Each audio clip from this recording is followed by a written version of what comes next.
আসসালামু আলাইকুম। সবাই কেমন আছেন? আশা করি সবাই ভালো আছেন। এই জলপির দিনে সবাই তো জলপাই আচার বানান। জলপাই আচার বানানো তো সবাই জানেন। তা আমি এই সিদ্ধ দিয়ে দিলাম। সিদ্ধ দিয়ে এখন এই হলুদ দিলাম। তারপরে সিদ্ধ দেওয়া হয়ে গেলে আমি আবার মশলাগুলো রেডি করলাম। তা আমি সব মশলা একসঙ্গে কিনে আনছি। তা যেহেতু আমি অল্প আচার বানাবো, তো এই জন্য আমি আলাদা আলাদা করে দিইনি। তো এখন সব অল্প দেওয়াতেই আমি মানে একসঙ্গে মশলাটা আনা হয়েছে। আনার পরে ভাজলাম। ভাজার পরে একটু শিলপাটায় বাটানো হবে। তো বাটানোটা রেডি হয়ে গেলেই আমি আবার এই যে জলপিটা বাগার দিব।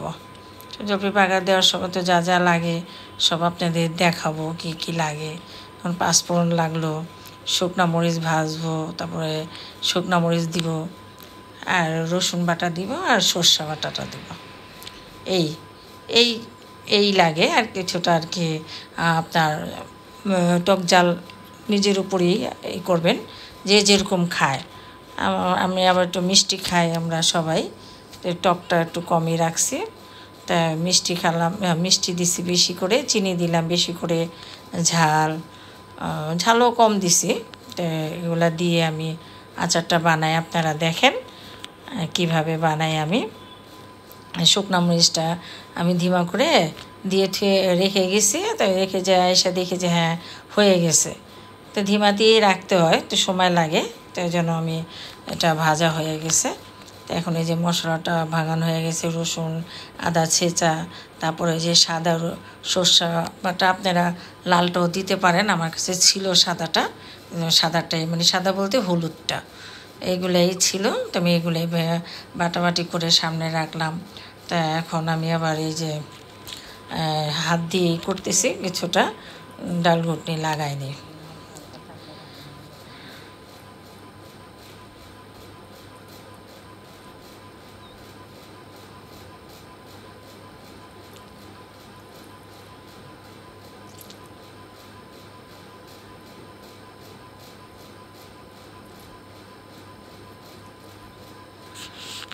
লাগানো হয়নি। তো এখন আমি চুলার উপরে তাওয়াটা দিব।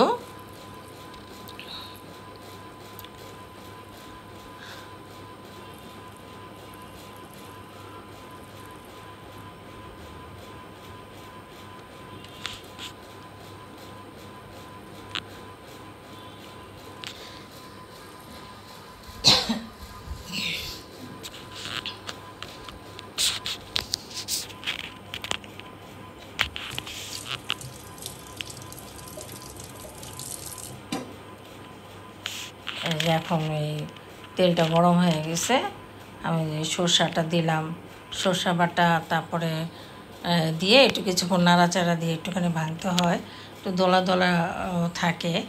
আস্তে আস্তে ভাঙা হয়ে যায়। আলহামদুলিল্লাহ আচারটা অনেক অনেক মজা হয়েছে, অনেক স্বাদ হয়েছে।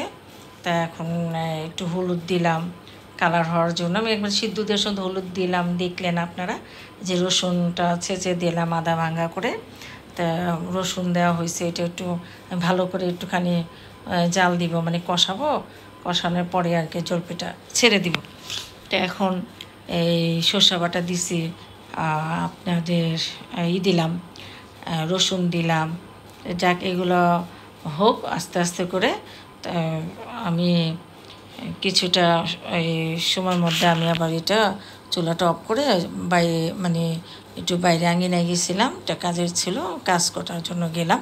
তো এসে দেখি যে যাক হইতেছে আস্তে আস্তে করে। তা আমার এখানে সবই দিলাম। এখন জলপাইটা দিয়ে দিব। জলপাই দেওয়ার পরে আমি আবার যে লবণ, চিনি, তারপরে যে যা মশলা লাগে, যে লবণ মানে চিনি দিলাম। চিনিটা আমি একটু মিষ্টি দিছি, একটু যেহেতু আমি খেয়ে দেখলাম জলপাইটা একটু টক পানিটা ফালানো তো হয়েছে, সিদ্ধ দেওয়া হয়েছে, তারপরে একটু টক লাগছে। জলপাইটা ভালোই ছিল, টক ছিল আর কি, দেশি তো ওটা টক থাকে। তো এই জন্য আমি আবার এখানে চিনি দিয়ে দিলাম। আমরা আবার একটু লাল চিনিটা দিই, দেশি চিনিটা দিই, যেহেতু মিষ্টি হওয়ার জন্য। লবণ দেওয়া হয়েছে,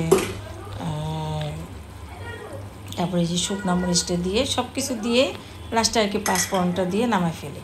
তো এখন সবই হয়ে গেছে, যে সুন্দর করে বাগার হয়ে গেল, তেলটা উপরে উঠলো, এই যে পাঁচফোড়নটা দিয়ে দিলাম। তো আমি একটু আবার রাখছি, দেখি কেমন হয়। লাস্টে আবার এটাই আমার দেওয়া হয়ে গেছে। যাক, আচারটা ভালো হয়েছে। আসবেন, আপনারা যদি আচার খেতে হয় আমাদের মৌসুমি বাসায় আসবেন, আচারের দাওয়াত দিয়ে দিলাম, আচার খাবেন। তো এই আচারটা আমি আবার আমার সবাই, আমার বোনেরা সবাই আচার, ভাবিরা সবাই আচারে তোপখার বানায়, ভালোই বানায়। তা আমি আবার এই যে আচারটা আমার বোন ভাবিদের কাছ থেকে শেখা আচারগুলা। তো এই জলপাই আচারগুলা বানাইছি, সিজনে যে সিজন যেটা হয় সেটা বানাই। এই যে সিরকা দেওয়া হইলো, সিরকা দিয়ে নাড়াচাড়া দিয়ে কিছুক্ষণ চুলার উপরে রাখার পরে আল্লাহ ঠান্ডা হয়ে গেলে তো বাড়লাম, যেটা যেটা আছে বাড়া হয়েছে। এখান থেকে আবার আমি একটু আমার মার জন্য নিয়ে গেলাম, যেহেতু আমার মা বুড়া মানুষ, টকটা সবাই টক খেতে পছন্দ করে, কে না পছন্দ করে, তাই না? তা সবারই তো ভালো লাগে। তো এখানে আমার মৌসুমি মার জন্য বাইরে দিছে। তো এখানে এটা আমি আচারটা বানানো হয়ে গেছে, যাক হয়ে গেল আলহামদুলিল্লাহ। আবার জলপাই আনবো, না ওই আস্তে আস্তে যেটা গোটা গোটা থাকে না, সেটাই আবার একটু রান্না করব। যদি আনি তা আপনাদের মাঝে আবার দিব, দেখাবো, ঠিক আছে? তো এখন হয়ে গেল। তো আমি আবার এখানে একটুখানি সাজালাম, দেখলাম কেমন লাগে। হ্যাঁ, সুন্দরই লাগছে দেখে, আমার তো ভালোই লাগছে। এখন পরের দিন কিন্তু সকালে নাস্তায় এই চিতই পিঠা মৌসুমির খাওয়ার জন্য দিল আমাকে, যে আমি আবার খাইতেছি। যাক, ভালোই লাগছে চিতই পিঠা, গরুর মাংস। যাক, আপনাদের মাঝে দিলাম এই নাস্তা খাওয়াটা। আপনারা সবাই দেখবেন, আমার পাশে থাকবেন, লাইক করবেন, শেয়ার করবেন। যে সবাই ভালো থাকবেন, সাবধানে থাকবেন। আল্লাহ হাফেজ।